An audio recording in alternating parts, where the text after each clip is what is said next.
Good evening मित्रांनो. आज आहे 13 सप्टेंबर 2025. माझे सर्व व्हिडिओ रॅदर तुम्ही 1.5x स्पीडमध्ये बघा, कारण माझा आवाज तसा बऱ्यापैकी स्लो येत असतो. त्याच्यामुळे तुम्ही जर का 1.5ला बाहेर बघितलं तर तुम्हाला नॉर्मल आवाज येईल. आज आपण बरेच पॉईंट्स बघणार आहोत. राजकीयदृष्ट्या अत्यंत महत्त्वाचे आणि जागतिक जे काही चाललेलं आहे हे सोन्या चांदीवर परिणाम करतं, तर त्याविषयी आपण बघणार आहोत. तुम्ही हे हेडिंग वाचल्यानंतर कदाचित अचंबित झालेला असाल की PM Modi saved, world war 3 begins, नंतर Israel attacked Doha, Russia attacked Poland, Russia attacked on EU. म्हणजे हे पाहिल्यानंतर तुम्हाला थोडंसं विचित्र वाटेल. तर नमस्कार मित्रांनो, मी आहे उदय कुर्तकोटी आणि आपण आज सर्व राजकीय घडामोडी बघणार आहोत. याच्यामध्ये मोदींवरती हल्ला होणार होता ACO समिटमध्ये. त्याच्यानंतर रशियाचं तेल आपण चीनपेक्षा जास्ती चालू केलेलं आहे. रशियाने पोलंडवर हल्ला केलेला आहे. इस्रायलनी दोहा, यमन, लिबिया, सिरिया हे हल्ले केलेले आहेत. सौदीने हैतीचा टेररिस्टचा ड्रोन पाडलेला आहे, पण इस्रायलच्या ड्रोनला मात्र त्यांनी स्वतःच्या भूमीवरून जाऊन दिलं. त्याच्यानंतर आपण राफेल खरेदी केलेले आहेत. नंतर निकोबार आयलंडमध्ये आपण एअरपोर्ट आणि जहाजाचं पोर्ट बांधत आहोत. याच्यानंतर जपाननी आपल्याला 10 वर्षामध्ये 6 लाख कोटी रुपये द्यायचं कबूल केलेलं आहे. शिवाय बुलेटचे डबे भारतात तयार होणार आहेत. नंतर चीन इकॉनॉमी जी आहे ती डबघाईला आली आहे, कशी आपण बघू. नेपाळमध्ये नवीन प्राईम मिनिस्टर आलेले आहेत आणि त्यांचं भारताविषयी काय मत आहे हेही आपण बघणार आहोत. ढाका रस्ता बंदर हे बंद झालेलं आहे आणि याच्याशिवाय आपण अजून काहीतरी बंद करतोय, त्यांचं केलं आहे रॅदर. आणि युरोपियन कंट्रीज बरोबर आपला एक अतिमहत्त्वाचा करार होतोय, तो काय होणार आहे हे आपण बघू. तर याच्यामध्ये सर्वात जी मोठी न्यूज आहे ती म्हणजे PM मोदी सेव्ड. आपले माननीय पंतप्रधान मोदीजी यांच्यावरती चीनला ACO समिटमध्ये ते गेलेले असताना त्यांच्यावरती हल्ला होण्याची पूर्ण तयारी झालेली होती आणि सर्व इंटेलिजन्सना हे माहीत होतं आणि स्वतः मोदींनाही हे माहीत होतं. त्यांनी आपल्याला जवळजवळ 2 आठवड्यापूर्वी हिंट पण दिलेली होती की आता माझं काहीही झालं तरी चालेल, मी मागे हटणार नाही, हे त्यांनी सांगितलं होतं. आणि स्वतःवर हल्ला होणार हे माहीत असून सुद्धा ते चीनला गेलेले आहेत. म्हणजे बघा, आपले पंतप्रधान देशासाठी काय करू शकतात हे तुम्हाला थोडीशी याची चुणूक मिळालेली असेल. आता याचं असं झालं की जेव्हा समिट संपून मोदी त्यांच्या हॉटेलकडे जाणार होते तेव्हा पुतीन साहेब रशियाचे हे त्यांना रिसीव करायला 10 मिनटं थांबले होते. तर त्यांना बोलणीच करायची होती असं काही त्याच्यामधनं नव्हतं, पण त्यांनी बोलणी केली असं सर्व चॅनल्स, सर्व न्यूज लेटर्स, सगळीकडे हेच सांगितलं गेलं की त्यांना बोलणी करायची होती, म्हणून पुतीन स्वतः 10 मिनटं थांबले. बघा मोदी किती महान आहेत. पण खरी गोष्ट ही थोडीशी वेगळी होती की इंटेलिजन्सच्या बातमीनुसार मोदींवरती हॉटेलला परत जाताना हल्ला होणार होता आणि त्याच्यात काहीही बरं वाईट होऊ शकत होतं. तर त्याच्यामुळे मोदींची गाडी नुसतीच जाऊन दिली आणि पुतीननी त्यांना आपल्यासोबत घेतलं. त्याच्याकरता ते 10 मिनटं थांबले होते, कारण पुतीनना आज मोदींची गरज आहे.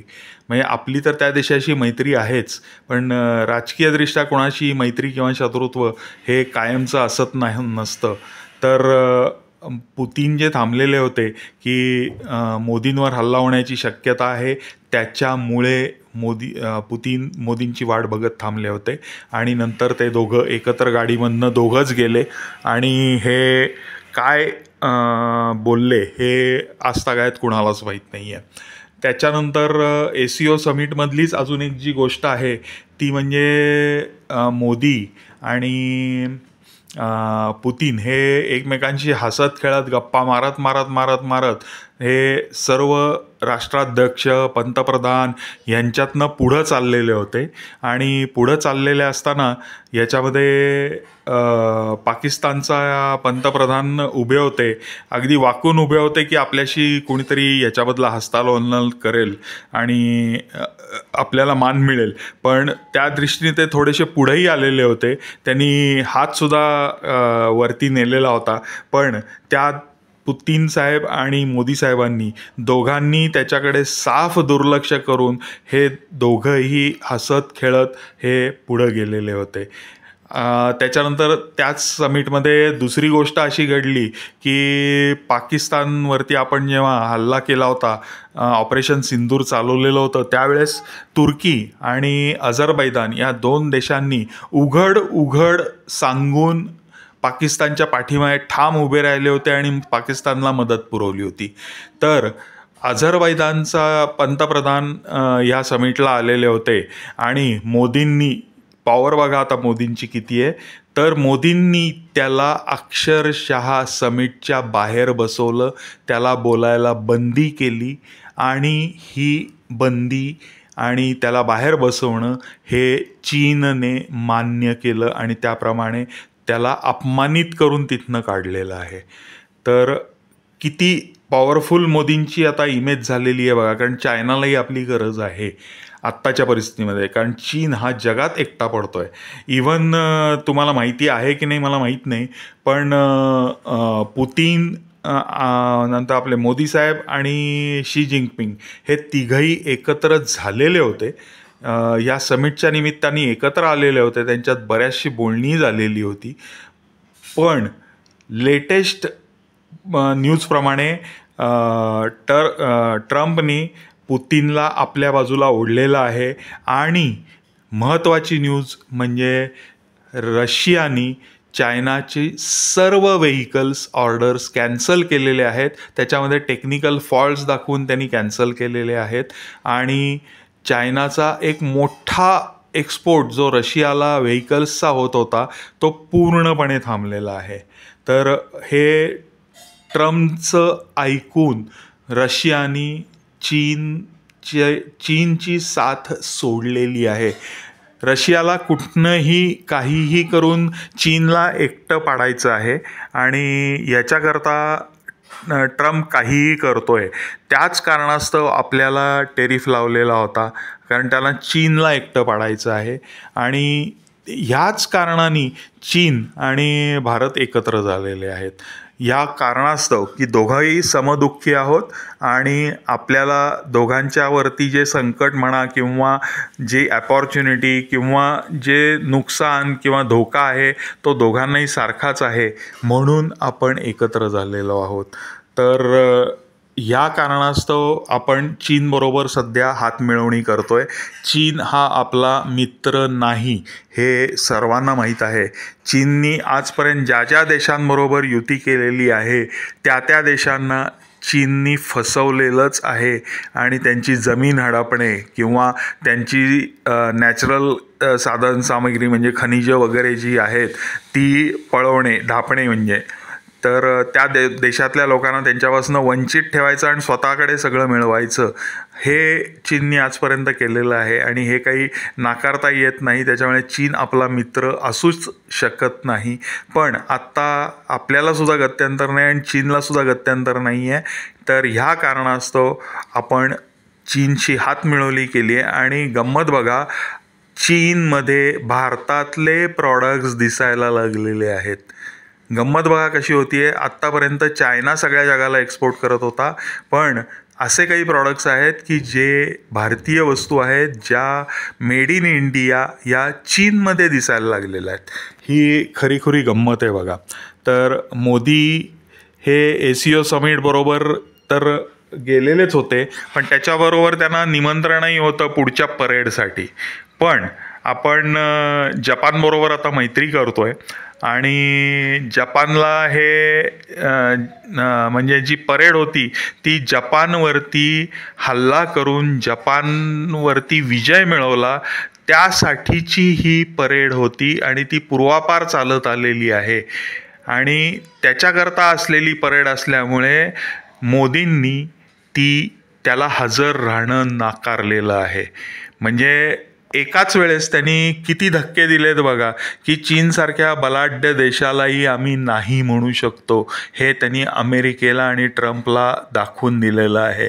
तर इतकी मोठी गोष्ट मोदींनी एकाच वेळेस साध्य केलेली आहे. आता जपानचा विषय निघाला आहे म्हणून सांगतो, तर जपाननी आपल्याला येत्या 10 वर्षामध्ये 6 लाख कोटी रुपयाचे सौदे आपल्याबरोबर केलेले आहेत.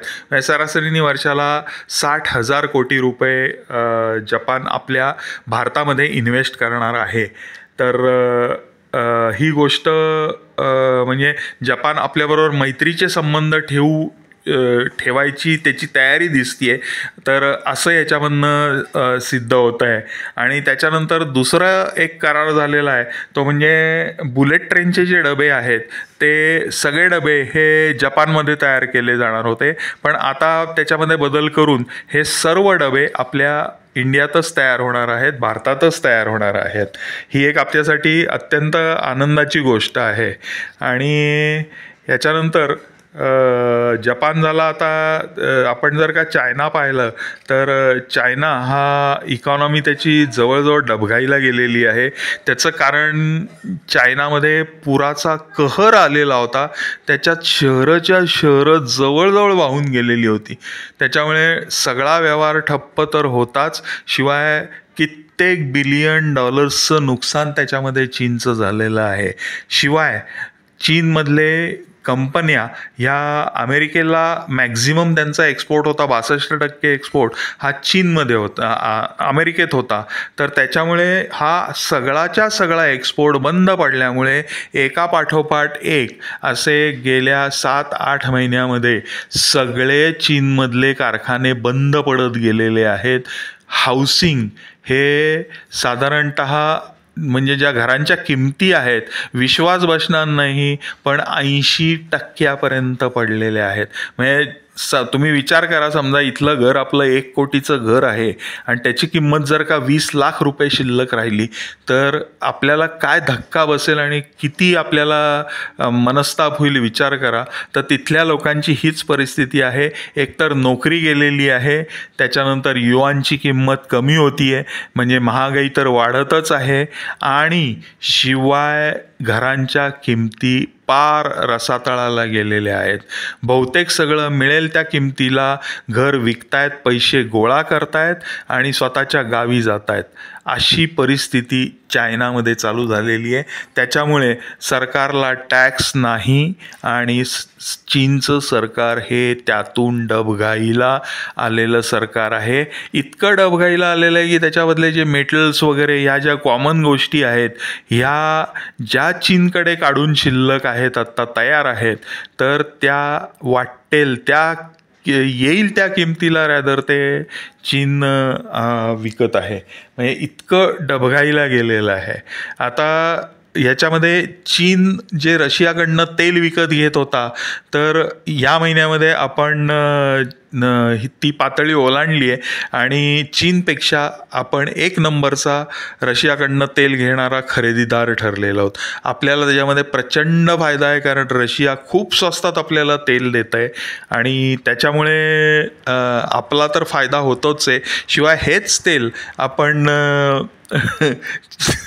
म्हणजे हास्यास्पदच गोष्ट आहे की रशिया ज्यांच्या विरुद्ध हल्ला करतोय तर आपण रशियाचंच तेल घेतोय आणि तेच तेल रशिया जिथं हल्ला करतोय त्यांना पुरवतोय. म्हणजे ही इतकी हास्यास्पद गोष्ट ही सध्या चालू आहे, पण त्यात आपल्याला फायदा मिळतोय. आपण हेच तेल जे आहे हे युरोपियन युनियनला आपण विकतोय, तिथल्या राष्ट्रांना आपण हे तेल विकतोय. तर इतकी हास्यास्पद गोष्ट, रशियन तेल हे रशिया ज्याच्यावर हल्ला करतायत अशा लोकांनाच आपण तेल विकतो आहे. नंतर रशियाने आत्ताच सध्या पोलंडवर हल्ला केलेला आहे. रॅदर तो हल्ला नव्हता असं रशियाचं म्हणणं आहे, पण पोलंडचं म्हणणं आहे की आमच्या हवाई हद्दीमध्ये रशियाचे ड्रोन्स फिरता आहेत आणि ते कधीही आमच्यावर हल्ला करू शकतील. त्याच्यामुळे त्यांनी तयारी केलेली आहे की त्यांनी जो स्वतःचा म्हणजे मिलिटरी आहे, ही मिलिटरी त्यांनी आर्मेनियाच्या बॉर्डरवर, कारण आर्मेनिया हा रशियाचा मित्र आहे आणि त्याच्याच बॉर्डरवरनं हे ड्रोनचे हल्ले केलेले आहेत. आणि आर्मेनियाच्या बॉर्डरवर पोलंडनी स्वतःचे सैनिक उभे केलेले आहेत. आणि शिवाय EU म्हणजे युरोपियन संघाने, युरोपियन युनियन म्हणतात, तर EUनी हे सगळे स्वतःचे सगळे सैनिक 40,000 गोळा केलेले आहेत आणि तेही पोलंडच्या दिशेने पाठवलेले आहेत.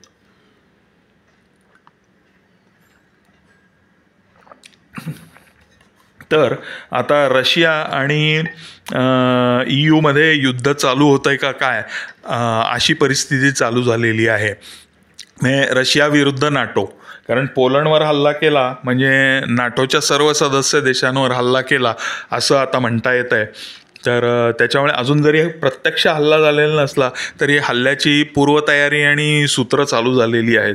याचं एक कारण रशियाने सांगितलं आहे की पोलंडचं एक जो विमानतळ आहे की जिथं सर्व युरोपियन कंट्रीजमधनं मदत येते आणि ती त्या विमानतळावर उतरते आणि तिथनं ती सर्व रसद ही फक्त 80 किलोमीटर दूरवरती ह्याची बॉर्डर आहे, कोणतो युक्रेनची बॉर्डर आहे. तर युक्रेनच्या बॉर्डर फक्त 80 किलोमीटर असल्यामुळे एका बाजूने विचार केला तर युक्रेनला सर्व युरोपियन कंट्रीज मदत करताय आणि प्रत्यक्ष मदत ही पोलंडच्या जमिनीवरून होती आहे. तर त्याच्यामुळे त्यांनी त्याची टेहाळणी करणे म्हणा किंवा वॉर्निंग देण्याकरता त्यांनी ते ड्रोन आतमध्ये टाकलेले होते, असं रशियाचं ह्याच्यामध्ये म्हणणं आहे. आता रशियाने जे हल्ले केले असं म्हणलं जात आहे, तर त्याच्याबरोबर इस्रायलनी मात्र प्रत्यक्ष दोहावरती हल्ला केलेला आहे. शिवाय यमन, लिबिया, सिरिया याच्यावरती इस्रायलचे हल्ले करणं चालूच आहे. इस्रायलचं म्हणणं आहे की जिथं हे अतिरेकी त्यांचे हमासचे अतिरेकी जे लपलेले आहेत तिथं आम्ही त्यांना शोधून मारू, मग किती का वेळ लागेना. तर आत्ता त्यांनी दोहामध्ये ह्या अतिरेक्यांची जी हमासची जी बेडिंग होती, कार्यालय होतं, त्या कार्यालयावर हल्ला केला आणि तिथं असलेल्या काही अतिरेक्यांना मारलेलं आहे, ही प्रत्यक्ष खबर आहे. आणि याच्यात गंमत म्हणजे इस्रायलचं जे ड्रोन होता हा सौदी अरेबियावरनं गेला होता आणि सौदी अरेबियाच्या जे अमेरिकन सिस्टीम आहे ड्रोन डिटेक्ट करण्याची, त्याच्यात तो डिटेक्टच झाला नाही असं सौदी अरेबियाचं म्हणणं आहे. पण हायतीनी सोडलेला, म्हणजे हायती टेररिस्टनी सोडलेला जो ड्रोन होता इस्रायलवरती, तो मात्र त्यांना डिटेक्ट झाला आणि त्याला त्यांनी सौदीनी पाडलं. म्हणजे एका मुस्लिम टेररिस्टचं ड्रोन हा दुसऱ्या मुस्लिम कंट्रीनीच पाडलंय, असा हा गमतीशीर याच्यामध्ये प्रसंग घडलेला आहे. बरं, आता याच्यामध्ये आपण EUच्या जवळ होतो, तर आपण फ्रान्सकडनं राफेल विमानं खरेदी करण्याचा करार केलेला आहे. 114 विमानं आपण घेत आहोत.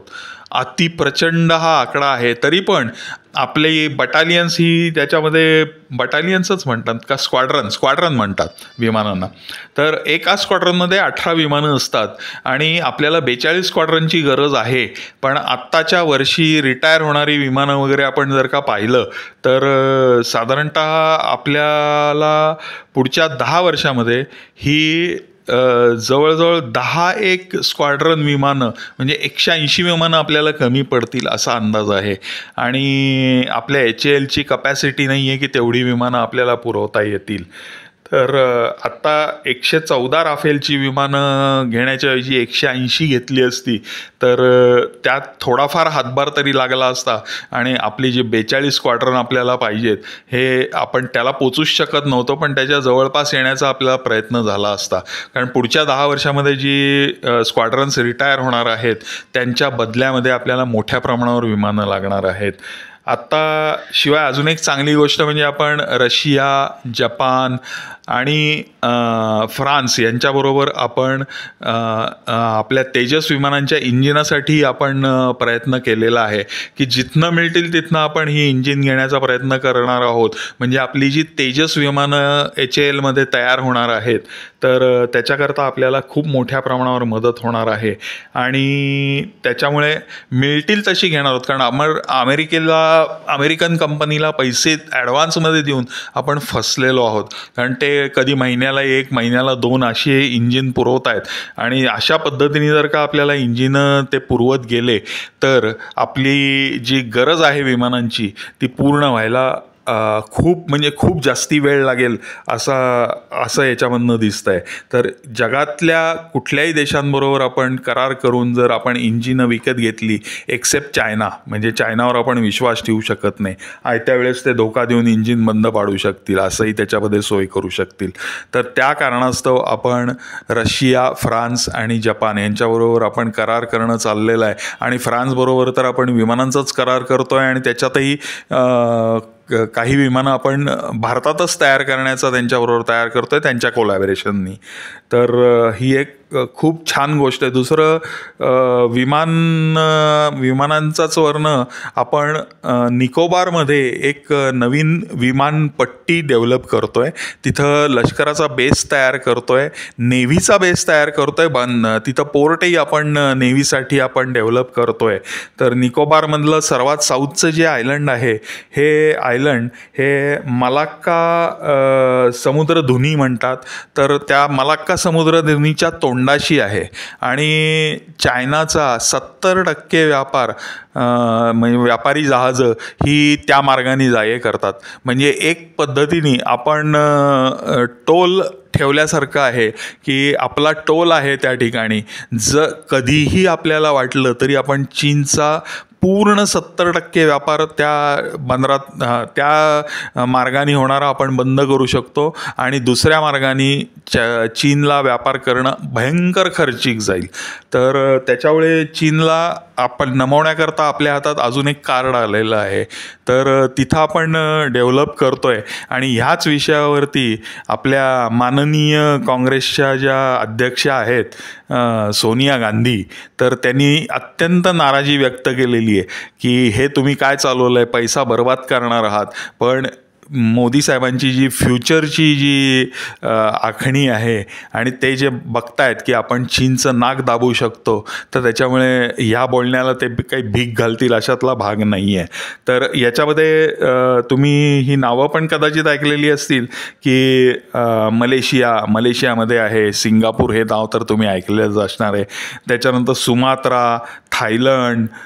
तर हे जी सगळी काय म्हणता येईल राष्ट्र आहेत, कंट्रीज आहेत, ह्याच्यामधनं मलाक्का समुद्रधुनी जाते. तर त्याच्या तोंडाशी आपलं आयलंड आहे. हे निकोबार आयलंडचा सर्वात खालचा एक आयलंड आहे, त्याचा भाग येतोय तो आणि तो आपण डेव्हलप करतोय. दुर्दैवानी अंदमानच्या वरती कोको आयलंड्स म्हणून आयलंड होते, ते आपल्या देशातल्या पूर्वीच्या काही लोकांनी म्हणजे आईजीच्या जीवावर बायजी उदार असं करून ते म्यानमारला दान केलेलं होतं बेट. पण ते लष्करीदृष्ट्या इतकं इम्पॉर्टंट ठरलेलं आहे की आज म्यानमारनी चीनला ते भाड्याने दिलेलं आहे आणि चायना त्याच्यावरती त्यांनी पोर्ट्स वगैरे डेव्हलप करून आपल्यावरती तो लक्ष ठेवतोय. म्हणजे ही किती दुर्दैवाची गोष्ट आहे बघा की आपल्या पूर्वीच्या राज्यकर्त्यांना शून्य दूरदृष्टी होती किंवा त्यांना ते बघायचंच नव्हतं की भारताचं कसं वाटोळं होईल, हेच त्यांना कदाचित बघायचं असावं. तर त्या दृष्टिकोनातनं त्यांनी ही गोष्ट केलेली होती. तर ती आता आपल्याला मोठ्या प्रमाणावर भोगती आहे.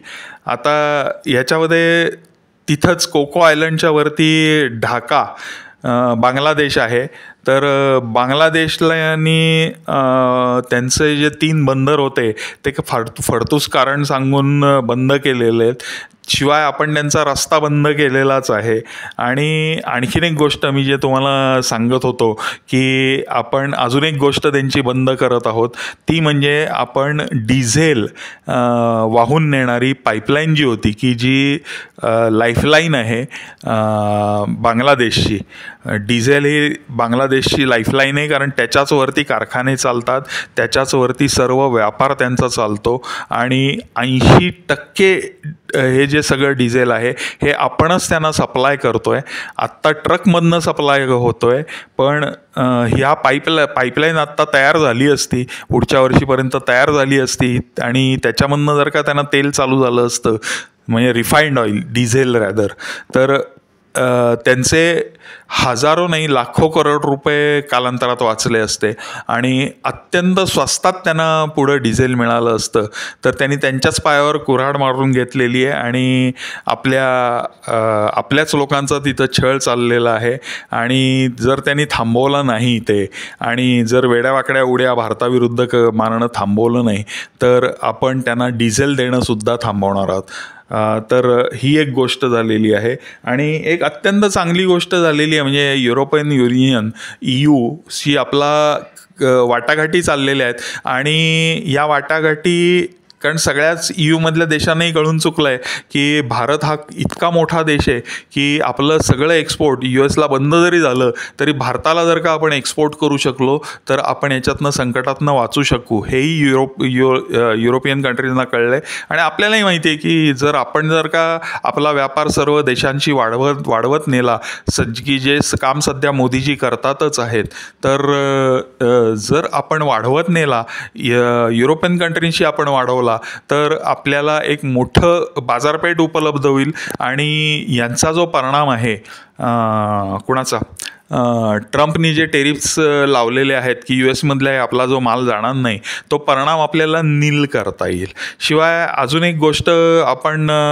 सरळ सांगितलेली आहे की ट्रम्पनी सांगितलं होतं 1-2 दिवसापूर्वी की युरोपियन कंट्रीजना तुम्ही भारतावरती 100% टेरिफ लावा, म्हणजे मी सुद्धा 100% टेरिफ करतो, म्हणजे भारताला पुढं येऊनच द्यायचं नाही, आपल्याला त्याचा माल एक्सपोर्ट होऊनच द्यायचा नाही, अशा पद्धतीने त्यांनी थोडक्यात ऑर्डर टाकलेली होती. पण युरोपियन युनियनने ते काय जुमानलेलं नाही आहे, EUनी त्याला दाद दिलेली नाही आहे.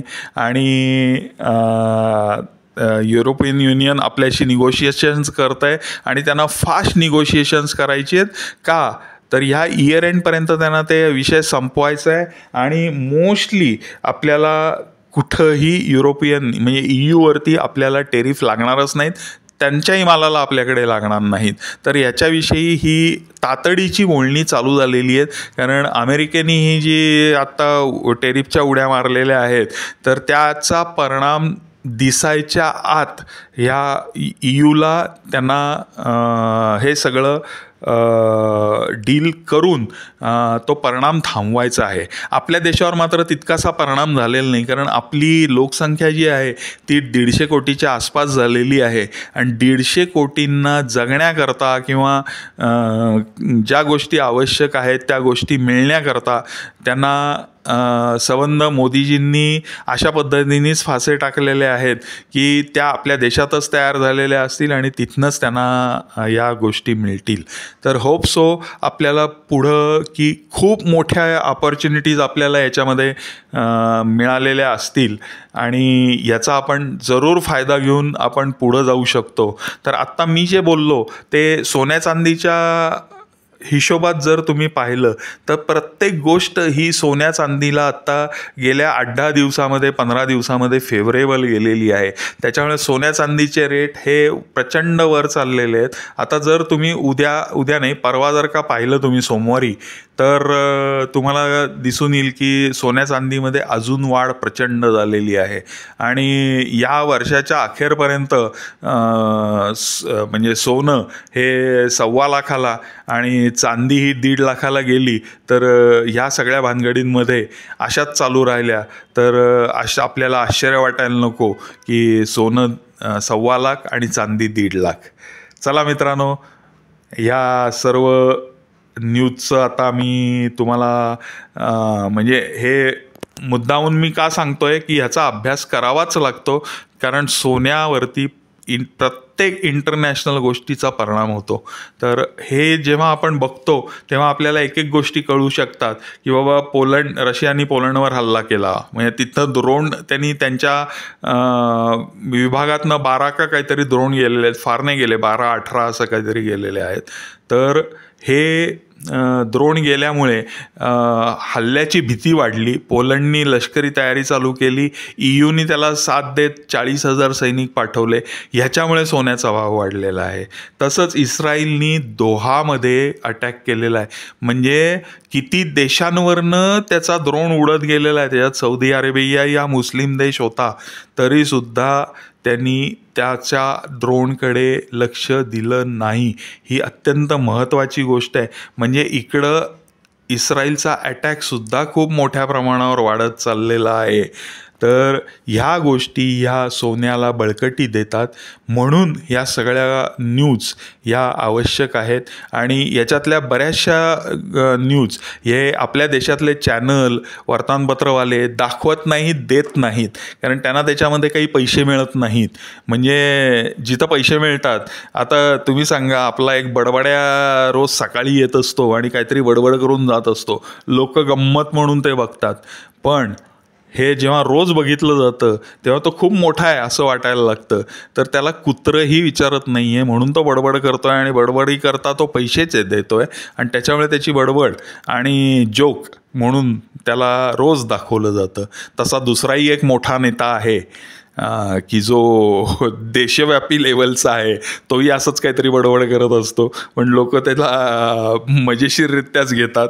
त्याच्यामुळे कोण, तुम्हाला माहिती असेल, ही आपल्या देशाला लागलेली कीड आहे खरं, पण त्याला काही इलाज नाही आहे. तर ह्या दृष्टिकोनातनं आपल्याला सोन्या चांदीच्या भावाकडेच बघून फक्त पुढं जायचं असतं. तुम्ही जर का इंटरनॅशनल न्यूज गोळा करायचा प्रयत्न केला वेगवेगळ्या फीड वाटे, तर तुम्हाला याच्यामध्ये नक्की कळू शकेल की सोनं वाढणार आहे, उद्या वाढतं आहे, आज वाढणार आहे, हे तुम्हाला अगदी नक्की कळू शकेल. तर ह्या दृष्टिकोनातनं मी तुम्हाला हे सर्व बातम्या सांगितलेल्या आहेत. तर त्या अँगलनी तुम्ही बघणं चालू करा. धन्यवाद मित्रांनो. भेटू परत पुढच्या व्हिडिओमध्ये. खूप मोठा व्हिडिओ झालेला आहे, पण ह्या सगळ्या गोष्टी कव्हर करणं भाग होत्या. तरी कित्येक गोष्टी याच्यामधनं गळालेल्या आहेत, पण गळालेल्या असल्या तरीसुद्धा ठीक आहे. ह्याच्यामध्ये नेपाळच्या विषयी मी एक सांगितलेलं नाही आहे, पण व्हिडिओ बराच लांबलेला आहे. तर नेपाळमध्ये ज्या पूर्वीच्या सुप्रीम कोर्टाच्या जज होत्या सुशीला कार्की, या आता पंतप्रधान होत आहेत. म्हणजे त्यांच्या हातात देशाची धुरा दिलेली आहे. आणि नेपाळमधली जी दंगल होती ती CIA किंवा चीन किंवा दोघांनीही घडवून आणलेली होती. कारण असं आपोआप सगळी सामग्री वगैरे या दंगलखोरांच्या हातात नक्की पडत नाही.